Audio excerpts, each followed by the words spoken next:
আজকে ধামতির সবচেয়ে বড় সমস্যা, অদৃশ্যমান সমস্যা, রাস্তাঘাট ছাড়াও অদৃশ্যমান যে সমস্যাটা, সেটা হচ্ছে মাদক সমস্যা। এই মাদকের বিরুদ্ধে আপনি কখনোই শুধুমাত্র আইনগত যুদ্ধ করে আপনি মাদকের সমস্যা সমাধান করতে পারবেন না। মাদকের বিরুদ্ধে যদি আপনি যুদ্ধ করতে হয়, এই সমস্যা সমাধান করতে হয়, আপনাকে সবাইকে সাথে নিতে হবে, নারীদেরকে সাথে নিতে হবে। এবার আপনি আমাকে প্রশ্ন করতে পারেন, মাদকের সমস্যা সমাধানে নারীদের কি প্রয়োজন?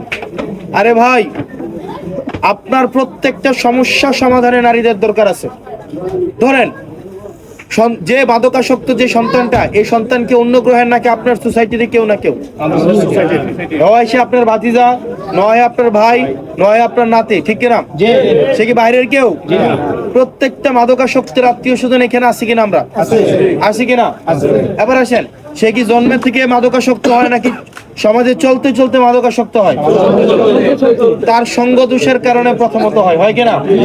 যে ঘরে মাটা শিক্ষিত, মাটা মার্জিত, মাটা কর্মসংস্থান করে, মাটা সমাজ দেশ সবকিছু নিয়ে সচেতন, ওই মা অবশ্যই তার সন্তান কার সাথে চলে, কার সাথে মিশে, এটা নিয়ে সচেতন থাকবে কি থাকবে না?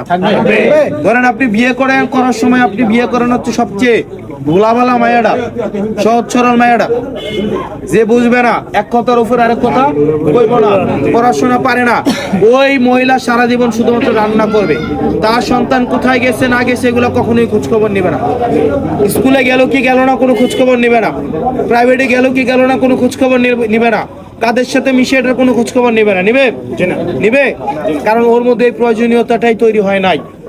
এখন আপনাদেরকে অনুরোধ করব, আপনার ঘরে যে নারীটা আছে, নির্বাচনের আগে তাকে যতটা মূল্যায়ন করছিলেন, তাকে আপনি বছরে 365 দিন ঠিক একইভাবে মূল্যায়ন করেন।